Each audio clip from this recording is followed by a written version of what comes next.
Pastor's Heart and Dominic Steele, and thanks for joining us. And today, being the bad guys. Before we come to our guest, Stephen McAlpine, let me just encourage you to subscribe to our Pastor's Heart email each week.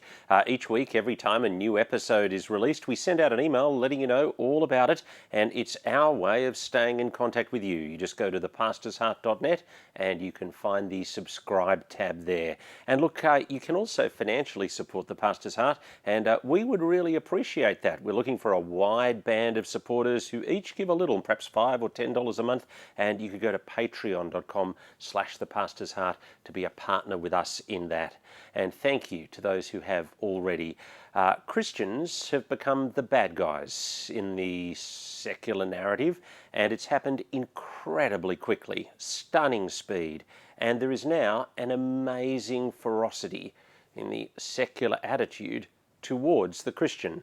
Stephen McAlpine, an influential blogger from Perth in Western Australia, and also with the City Bible Forum's Third Space, is with me again on the Pastor's Heart. Stephen, thanks for coming in. And you have a new book out next year. You've sent me an advance copy. It's called Being the Bad Guys, How to Live for Jesus in a World That Says You Shouldn't. And at the same time as I've been reading your book, I received an email from a Christian who was working in senior management at the ABC and the Australian Broadcasting Corporation. And he wrote, "Dominic, I'm hoping you'd be available for a quick phone call. I'm looking to understand some perspectives of how a Christian might engage in diversity and inclusion programs in large organisations. This includes Indigenous, women with disability and Pride LGBTQ. Would you have 30 minutes to chat or any thoughts, suggestions?" Now, as I've been reading your book, I've had his email in my mind, and I found your book so helpful in thinking what to answer my friend. And so, is it in the workplace for our congregation members where these issues of being the bad guy is most acute? Yeah, Dominic, that's a really interesting request by your friend. And yes, I think it is. Look, when I say being the bad guys, I'm sort of being a bit cheeky. It's not that 100% of the public square and non-Christians have a real hostility towards Christianity. But there are certain points at the moment culturally where the Christian biblical ethic around, especially around sexuality and gender, is at loggerheads with where the culture is going. And so we're finding in the workplace where, especially around social agendas in workplaces and diversity programs, that if you can't sign up to what the culture is saying on sex and gender, or you won't at least celebrate it, that's seen as not something that's simply diverse, ironically. That's seen as something that's hostile and wrong and should be rejected and put aside. So my experience is that people in less than senior management, further down the food chain, are really worried that they're going to get outed, so to speak, the irony of that, around these issues of sex and gender especially. Now, they're not the only issues. I think the Christian framework itself is increasingly coming apart from what the world views as the vision of human flourishing, or what the human goal is all about. And that's why I wrote the book. A little bit of a cheeky title, but it picks up the tenor of how people are feeling, especially in a workplace and education settings. Well, let's talk about the workplace, because you talked about a friend of yours who'd actually had to at least move sideways, or not, if not down, because they couldn't sign up to the whole progressive diversity agenda. Yeah, that's interesting. Talking to that person, and obviously in the context of the letter that you received, that person had said in their workplace, some of this very sort of progressive sexual framework is actually anathema to a lot of our Indigenous people within our workplace. And so how are you going to hold that tension together? They asked the workplace. And the reply was, well, they'll just have to get over it. So in another sense, there's a pecking order when it comes to what you need to sign up to in the workplace. And sex and gender is actually trumping everything at the moment in that social setting. And it really is coming across as quite culturally imperialistic. Yes, it does. It comes across as you sign up or you sign out. And and I think that's part of the issue. But I think part of the other issue is there's the confusion in the culture as to, we put our line in the sand today, but tomorrow that view will be seen as sort of beyond the pale. You become a dinosaur very quickly in a culture that is shifting all the time. Now, some of the things that we are dealing with at Third Space, where I work, is on evangelism. It's never more hostile in the culture, but it's also never more open. My book is saying that it is hostile out there, and there is a pushback, especially in the public square, and not so much in everyone's private lives about these issues. But also people are open because they're saying the sexual revolution doesn't, I'm pulling all the right levers, but it doesn't seem to work unless I put a lot of time, energy, money and effort into it. And even then, there's a lot of confusion out there. There's so many directions I want to go in conversation at this point. Just talk to me first. We had, I think, been working perhaps naively on the assumption that the public square would be a level playing field, whereas you're very clear that it isn't at the moment. Yes, and I made that point a few years ago that the public square will be a place where Christian frameworks on ethics will be brought into and flayed publicly. That happened a lot quicker than I anticipated, and you see the various legislations around state governments at the moment that are trying to ban things like conversion therapy, which I think it seems to be a unicorn that doesn't really exist that much in churches. But they're scooping up all sorts of anything biblical ethically around sex or gender. Say if you went to Genesis 1 and 2, that's seen as hostile in the public square to what the culture wants to do.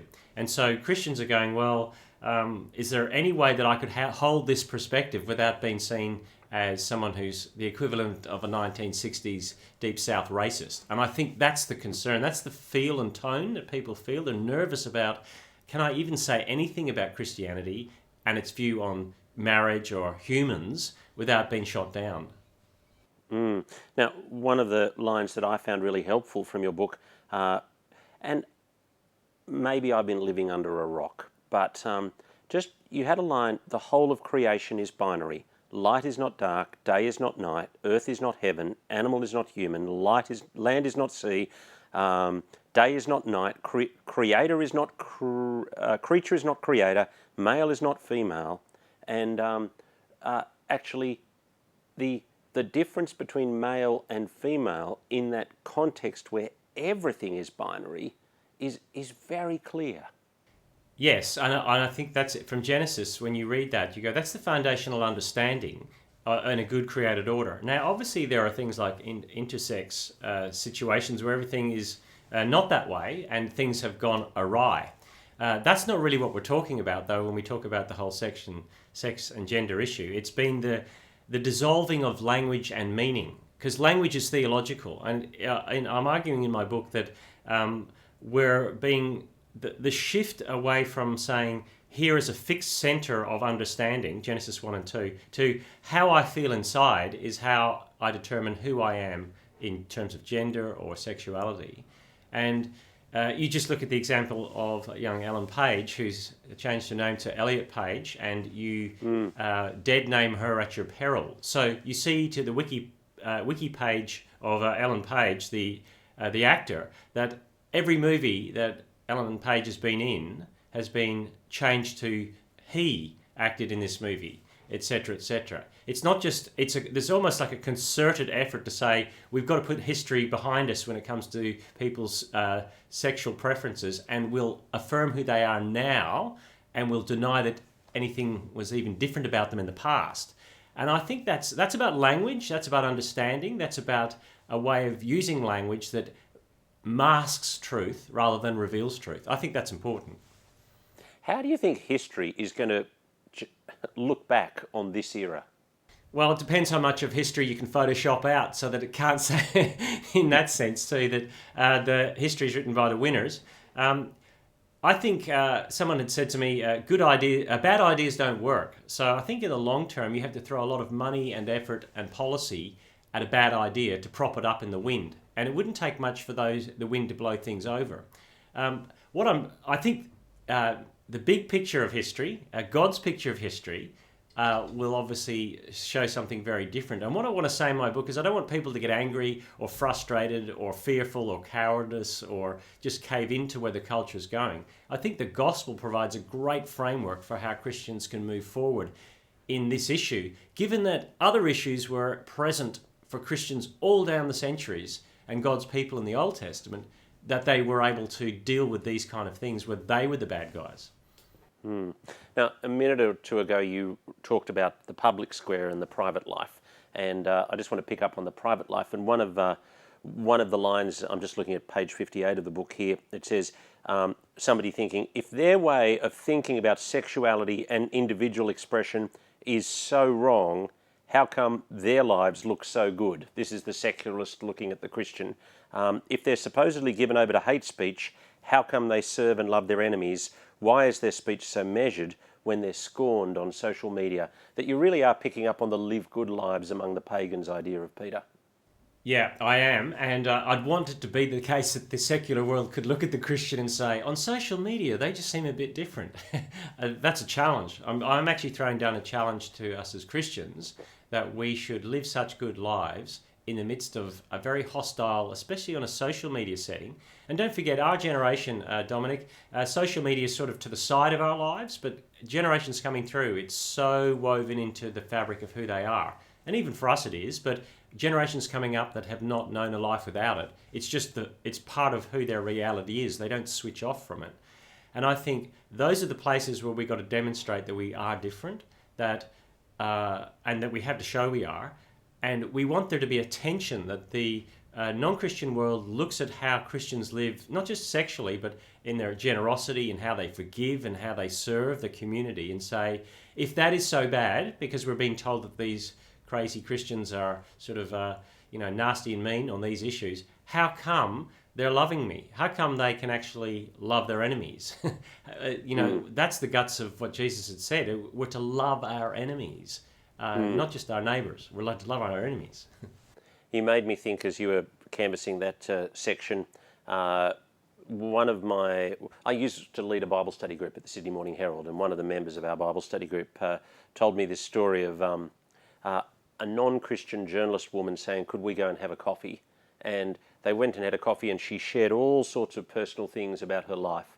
And my Christian friend said, why are you sharing this with me? And the non-Christian lady said, well, I don't hear you talking and gossiping about the others in the office, so I presume it is safe to come and talk to you about my issues. And it's that life amongst the pagans. Yeah, you've got that is exactly right, and that's a long-term thing that I think if you live a godly life, and I talk about it in the sense that Daniel, the pagan king, loved Daniel because he could find nothing in him. There's nothing in him that was against him, and even his enemies couldn't find anything outside of his perspective on God. So I think the workplace, because it's such an important thing in our lives now, and obviously it's a hybrid workplace now with COVID, that's the place that people are watching and saying, if the media is saying these people are sort of Neanderthal, unreconstructed sort of people, how come they seem to be the safest, kindest people to be around in my work setting? What I find helpful about your book is not only was there a call for us as senior pastors, or an implicit call for us as senior pastors to get better at equipping our people to face the workplace, but there are a whole lot of tips on how to culturally apply different passages to thinking about the secular world today, whether it was from 1 Peter or Daniel or Haggai or other places. Now, two competing narratives in the West, locked in a death grip. Tell us about these two competing narratives.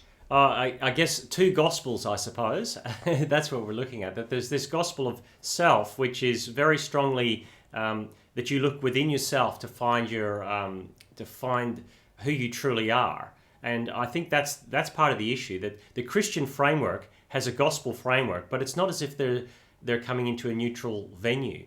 The good news being promulgated by our culture is that if you can look within yourself and you can change yourself to any degree you wish, even by changing your name or changing your gender, you can loose yourself from the surly bonds of your frailty and become, as many a person such as Elliot Page would say, truly liberated to be yourself, your truest self. And we say, actually, the gospel says, don't look into your heart because you won't like what you find. God knows your heart. But the gospel is presenting Jesus and the future that he is bringing as your hope. That resurrection and your body is important, but it's not going to be by looking within it that you're going to find your liberty. It's the resurrection in Christ, the identity in Christ. So it's always issues of identity. It's just determined by who you're placing your identity in. Both these narratives, though, according to your book, are laying claim to victimhood. What did you mean by that? Yeah, look, I think this age, as we look at that there is an age of the victim, that we see that many people are claiming that that they are victims of certain, cultural pressures and things like that. That everyone there's always these microaggressions happening. That there's a pecking order in one sense of if you're this kind of person from this kind of background with this kind of propensity, you are a victim and therefore have a claim and a right to a louder voice in the culture now, because the dominant culture of the past has to give you that voice and it has victimized you. I think Christians have to be very careful not to play the victim card at the moment, because it makes us angry and it makes us look as if we want to join the strategy of how you get a voice in our culture. I think that is a sugar rush which could give you a short-term gain, but it would be losing long-term. I think what Christians are to say is we follow a crucified and resurrected Christ. He was a victim, but he was a victim for us. And yes, things will happen badly to us in the culture, as we know from 1 Peter. The persecution in 1 Peter is the vilification and scorn that Christians receive. And once that happens to us, we are to say, as Peter would say, you are blessed. There's a bigger picture than just you being a victim and re-finding your place at the cultural table by showing how much of a victim you are. I don't think Christians should do that, and I don't think the world is going to give Christians the opportunity to do that, because they're still saying you're still part of the dominant culture as Christians. So if you were a church leader in Victoria, in the state of Victoria at the moment, where they've got the gay conversion therapy legislation, would you just advocate rolling over? No, not at all. I would advocate that you are very clear to the government where it's inconsistent in its legislation. The government has taken a very small sample of issues where they're looking for a unicorn called conversion therapy in churches, which doesn't exist. But its real target has been to get religious groups to self-censor on issues of identity around sexuality and gender.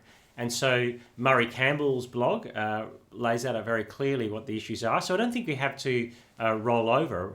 And I do think that you can still continue doing what you're doing. But don't be surprised if something happens. But I don't think the law is particularly on the government's side on these issues. I look at what's happened and I think, well, if they do go down that track, they're going against, they're doing it despite what the obvious fact is, that conversion therapy is a thing that they're hunting down isn't really there in churches. And so there'll be trouble, there'll be court cases, but I think truth and clarity about this may indeed win the day in the long term. That was helpful for me to hear you say, because I think in your earlier answer, when you were saying don't play the victim card, I was hearing you say roll over at every point, whereas that's not what you were meaning. No, I don't. I think you can... I look at, say, Capitol Hill Baptist in Washington when they were going against...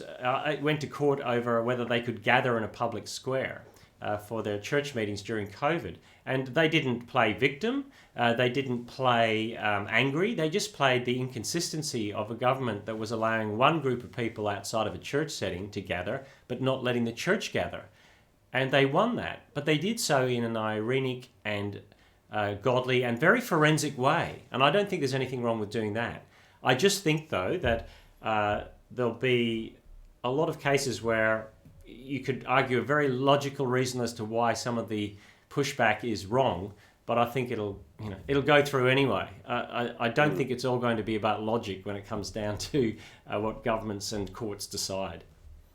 That's very helpful, and as I agree with you about Capitol Hill Baptist, and it was very impressive the way they handled that situation. The Western ship will drift into uncharted waters on page 69. What did you mean by that? Well, Tom Holland in his book Dominion talks about the fact that Christianity is, the world in the West is more moored to Christianity than it thinks, and that he talks about the fact that the supposedly universal beliefs about the equality of humanity isn't all that universal. It's tethered to Christianity. And he's fairly confident that we are going to be firmly moored to our Christian past. But I would say that eventually the ropes will snap, and you're going to find that the world becomes a much more hostile place in general. You're going to find and I think we're noticing it, that even the way we understand humanity and who gets to have life and who doesn't is going to increasingly be more like a pagan setting. But it'll be a post-Christian setting, which will be very hostile, and there'll be a lot of, I think we're going to find a setting where there's no common understanding of what it means to do good in the culture, in the public square, and all of the things like equality, etc., etc., they won't really be felt as like they did when there was a Christian framework. There won't be a given and an understanding of what forgiveness might look like, and Douglas Murray talks about that in his book, The Madness of Crowds, that once you lose the Christian framework, the world is going to become much more hostile, and the assumption in the culture is we can just take the Christian fruit without the Christian roots of the gospel, but I don't think you can long term. Dig down on that for me for a moment. Well, I just think that the way we assume how you should just be treating a neighbour or someone you disagree with, we assume that's the given in our culture, that Christianity has just tethered itself to that. But that's actually the Christian framework of thinking that we've got in our culture. And so Tom Holland is saying that the Christian mooring is a safety net for how we live in the public square by how we view other human beings and how we treat them in light of the fact of how they are created. Now, many people don't believe that humans are created at all, but they still have the emotional attachment to that other person being a created person, even if they deny it. When that is completely gone, when that emotional attachment is gone, we're going to find it's a much more hostile public square than we've even got now. I think there'll be a cold civil war in some respects in our culture. And you're seeing that already in parts of the West where the viewpoints are completely different about what human flourishing looks like. There's no common public square anymore. To say the general public is a myth these days because it doesn't seem to exist. Talk to me about first culture, second culture and third culture and Philip Reef. Yeah, well, Philip Reef, as a sociologist, talked about these big swathes of culture, big eras of culture, where first culture, he said, was a sort of a tribal, taboo, pagan culture, and he's called second culture Christianity, the church, culture of the book. Where there was an evangelistic framework to Christian framework, it was there was a sin culture, but there was a forgiveness part of it as well. And he said third culture won't go back to paganism. It'll go to a hostile, almost an evangelistic post-Christian culture, which is trying to woo the Christian framework in one sense, and at the same time be hostile towards it. It will have all the trappings of the second culture, without, in one sense, the foundation of it. So what you find in our current setting, as we move into more of a third culture, post-Christian setting, is that it has all the categories of saint and sinner and salvation and hell. It just fills them with different understandings. And the saint in our culture at the moment is someone who's the victim, who is intersectional in many ways, and the sinner is someone who is perhaps a bit more like an old school, unreconstructed white Christian man in that sense. Not that I'm playing victim there, I'm just saying that's the way the culture is shifting. Now, that's a very light understanding of it. Mark Sayers from Melbourne uses that analogy quite a lot, and he writes on that quite well. I was interested in a note in Evangelism. You were suggesting the big questions in high schools, meaning and purpose, loss of identity, and the risk of never being forgiven. I was intrigued by that. Well, that came about asking someone from an organisation that works in government schools what were the big questions. And I got meaning and purpose and identity as, I asked them what would be the questions that kids ask. I picked those two. But the fear that they might not be forgiven if they fall through the net on issues and say something wrong. So keep going. Help me understand how. I thought, that's interesting. When I read you saying that, I thought, I feel like that's right, but I just want to play with it a bit more. Look, Douglas Murray also talks about that, about there's nowhere to go for redemption and reconciliation and forgiveness in our culture, and especially on social media. You see, if a young person is afraid that if they fall afoul of their friendship group or a social media context, they can't ask for forgiveness because no one's really ready to offer it. There's, just as Douglas Murray calls it, a fiery and certain denunciation, that people are afraid that, what do I do if I muck up? In a culture in which I'm told that I set my own agenda, when I fail, the only person to blame is myself. There's nowhere to go for forgiveness. And if I fall through the cracks with my friendship group, how do I even come back to them and say, can we reconcile? There's no framework for that. That's a Christian understanding of how we put things back together again through reconciliation. And that's been so embedded in our cultural framework that you can do it even without being Christian. But those things are eventually starting to wear thin. And we're now finding a very tribal world that if you oppose someone or you fall through the gaps with a friend, you're done. And people are scared of that. And you can imagine the average teenager is absolutely terrified of that happening in their lives. When you get to the end of the book, Stephen, you talk about application, and you talk about application in the workplace, and I've already canvassed some of those issues, but you also talk about application in the church. And if you like, your central point of application was be the church of deep relationship, where there is real community, real care, real love for each other. And as you spoke, you kind of lamented that our churches are so transient that it can be that my long-term deep friends are my non-Christian friends rather than my Christian friends. And as you wrote that point, I, as a minister of an inner city church, which is highly transient, so deeply resonated, because, I mean, even on the weekend, we farewelled some people, end of year, leaving, moving around, that kind of thing. And I was thinking, I would love them to stay. I'd love them to stay and be in deep relationship. And yet I was tempted to think, if I wanted them to really stay, am I just on about church growth rather than kingdom growth? And so I think, no, I should be about kingdom growth. I should send them out joyfully. But then I got the sense, there is a bit of a downer of just me ministering to people for 3 years and then sending them out, that we can't do that long-term, deep, caring, sustained relationship that you're arguing for. Yeah, I think this is problematic in one sense because I think we can baptize churn and call it, we're sending people out all the time. I think my concern is more that unless you're in long-term relationships with people in church settings, you're not building anything that's completely authentic as a Christian community. You're constantly pressing a restart with people and you're not getting to know them well. I think our world and our society at the moment is fairly fractured, and people are looking for something stable.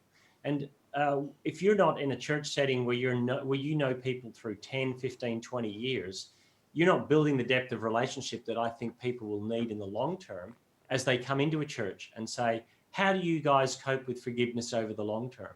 How do you guys deal with long-term family tensions and growing up with kids to teenagers to young marrieds? Or how do you deal with singleness long term? How do you deal with death? How do you deal with people of, marriage relationships are broken down over a long time? And if you've got constant churn, you've got nothing to model what a Christian community looks like in the midst of all that.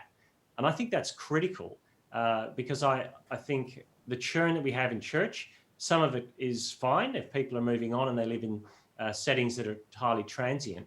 But just moving church for the sake of it, that's part of our problem in our culture, I think.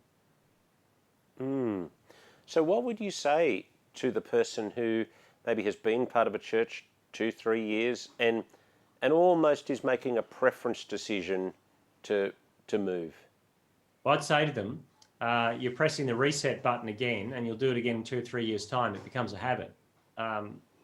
It's kind of cute at 20, 25, but I meet enough 50-year-olds who, dragging 3 teenagers to church with them again, who've been to 4 or 5 churches in the last 20 years, and their kids have had to go to 3 or 4 churches one every 2 to 3 or 4 years.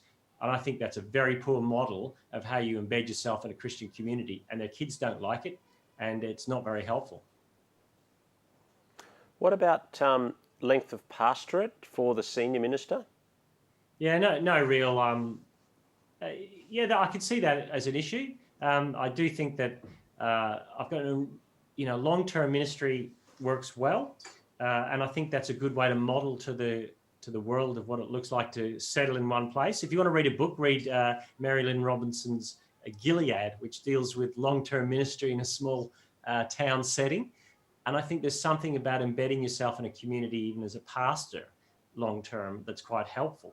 It doesn't, I don't have a hard and fast rule on it really, though. All right then, Stephen McAlpine, thanks very much for talking to us today. It's a great book, and I think people will be well served by senior ministers will be well served by reading it in terms of helping us get sharper in our cultural application for our people, and then being able to better serve our people.